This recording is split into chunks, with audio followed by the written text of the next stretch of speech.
شفتوا كيف ملامحهم وشكلهم وهم طالعين من السجون؟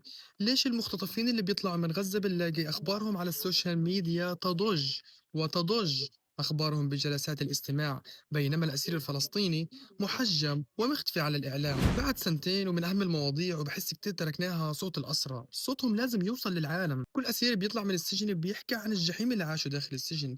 إذا إحنا قدام أحدث الكاميرات وشفتوا شو عملوا فينا كشعب أعزل ومسكين، فما بالك عن الأسرى اللي بعيدا عن المرأة ومسمع العالم؟ فما بالك عن الظلم اللي بيقع عليهم؟ محدش بيعرف. فيا ريت المؤسسات المحلية والدولية والحقوقية تدخل لعندهم وتعمل لهم جلسات استماع وتشوف ظروفهم الحياتية وشو محتاجين، وتشوف شو بصير مع الأسير. معاناة يومية بشهدها الأسرى، وإدارة سجون الاحتلال تجبر الأسرى على النوم على أسرة المصابين بمرض معروف بالجرب. اسمعوا. احنا بنموت جوا، بنموت.